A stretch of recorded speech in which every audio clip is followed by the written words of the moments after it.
porque o Senhor livrou Pedro, e deixou Tiago morrer. Segunda parte. Atos dos Apóstolos capítulo 12. Comentário de Emaro Persona. Isso aqui é uma cena, né, começando com a morte de Tiago, que pode nos fazer perguntar o seguinte: mas espera aí, se o Senhor fez tantas coisas mirabolantes aqui, milagrosas, para libertar Pedro da prisão, por que não Tiago? Por que permitiu que Tiago fosse morto? A impressão que normalmente se dá é que o cristão está protegido de todos os males, e se algum mal o atinge, ou tem alguma coisa errada com ele, ou então essa fé não é boa, não é real. Mas aqui o Espírito Santo coloca os dois episódios juntinhos para a gente entender que Deus tem maneiras de agir diferentes que às vezes nós não vamos compreender no momento, mas um dia nós vamos entender essas maneiras diferentes de agir. Se o Senhor permitiu que Tiago fosse preso e fosse morto, no versículo 2, e Pedro fosse liberto, é porque isso tinha a mão do Senhor na sua permissão, com objetivos claros para isso, com objetivos de resultados. Aqui não nos é dito quais seriam os resultados da morte de Tiago, mas nós podemos ler no final do capítulo, sim, que na soma, no cômputo final, vai dizer que o evangelho aumentava, em algum versículo aqui agora, 24. E a palavra de Deus crescia e se multiplicava. Então a morte de Tiago tinha sim uma razão de ser, porque demonstrava uma coisa importante. O inimigo estava ativo e não gostava nem um pouco da fé cristã e dos cristãos.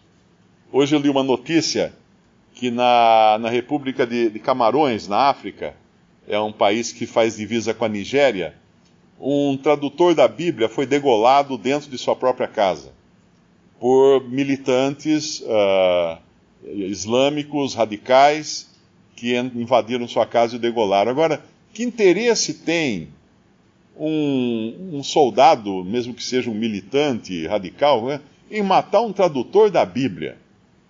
Que mal faz um tradutor da Bíblia? Que arma que ele usa tão poderosa que possa colocar medo naqueles militantes, naqueles radicais, a ponto de invadirem sua casa para o degolar? É simples.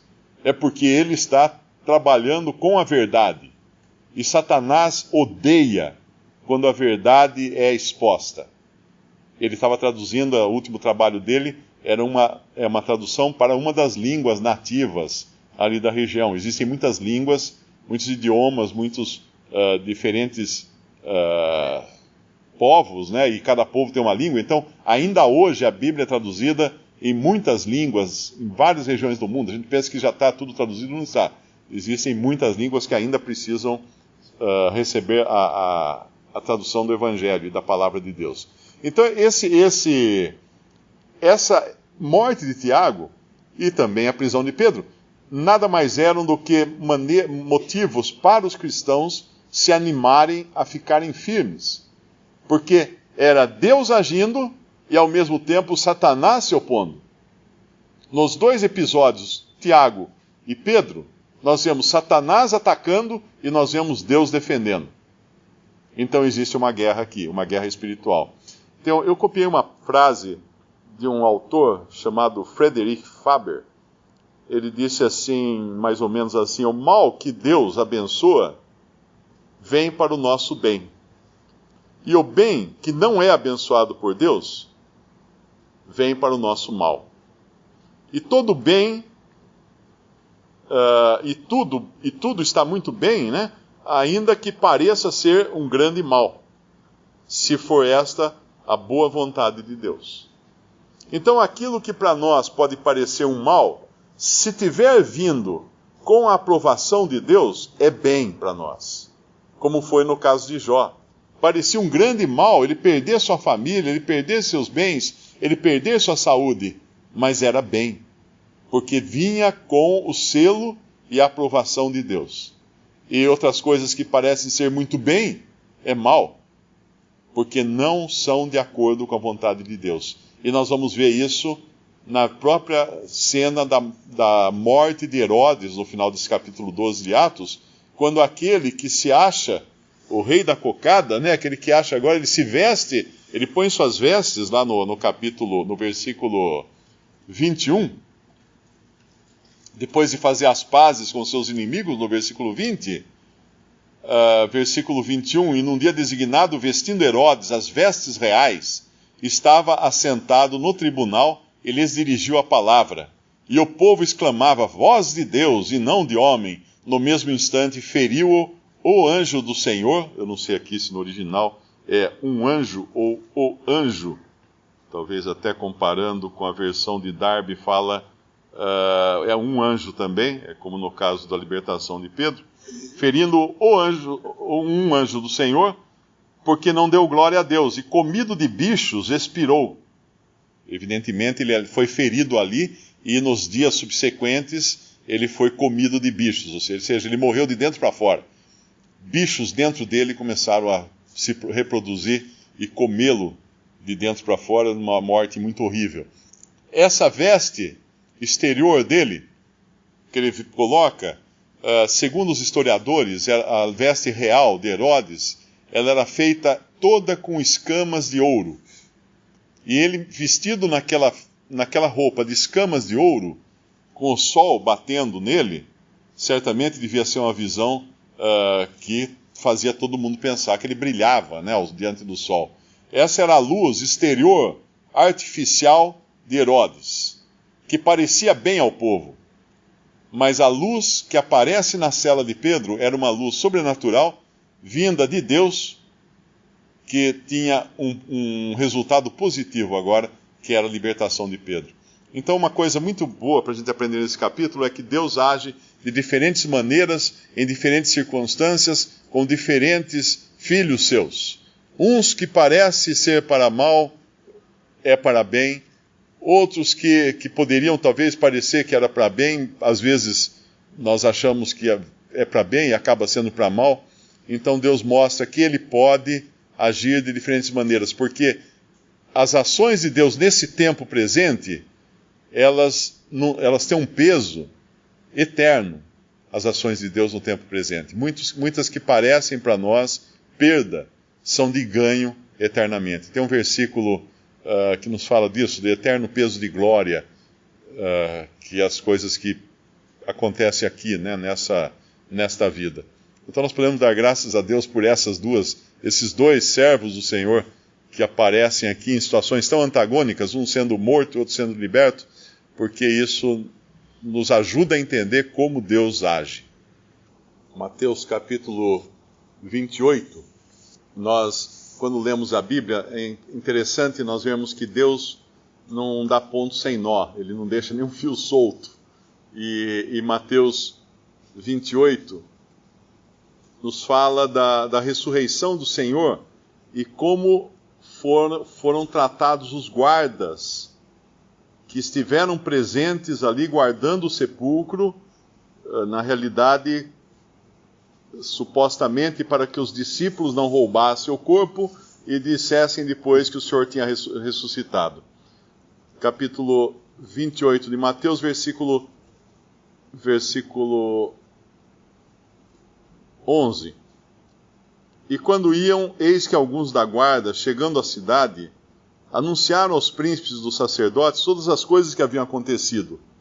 Ou seja, o túmulo tinha sido esvaziado, né? E congregados eles com os anciãos, tomaram conselho entre si, deram muito dinheiro aos soldados, ordenando, dizei, vieram de noite os seus discípulos e dormindo nós o furtaram.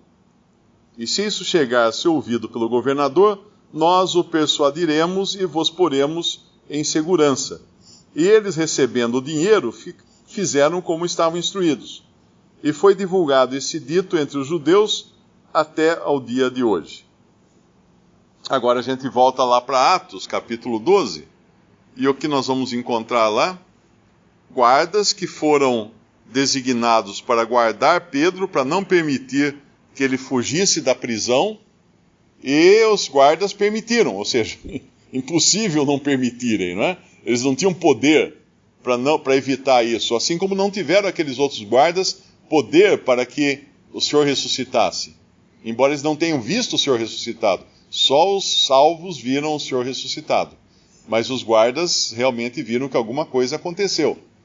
E aqui no versículo 18 de Atos 12, e sendo já dia, houve não pouco alvoroço entre os soldados sobre o que seria feito de Pedro. O que teria sido feito de Pedro, talvez fosse melhor. E quando Herodes o procurou e o não achou, feita inquirição aos guardas, mandou-os justiçar, ou seja, mandou-os matar. Porque, na realidade, esse era o procedimento militar na época, que era matar os guardas que permitissem a um prisioneiro fugir. Por isso que aquele soldado que guardava Paulo e Silas ficou tão desesperado quando ele viu as portas da prisão abertas, depois do terremoto que aconteceu, e ele estava desesperado, querendo se suicidar. E aí então Paulo o tranquiliza, falou: nenhum preso fugiu, estamos todos nós aqui. Não se preocupe, não aconteceu. Você não vai ser morto, nem você nem sua família, né, por assim dizer.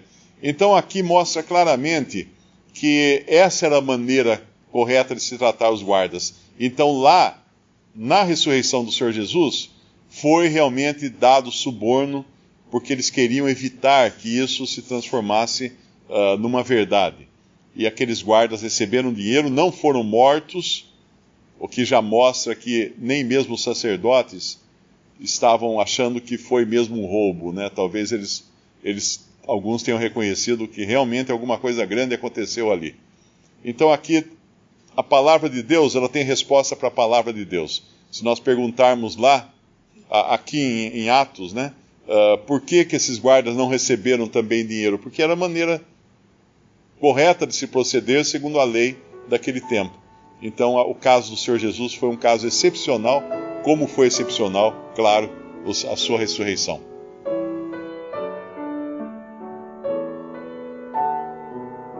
Visite Respondi.com.br. Visite também 3minutos.net.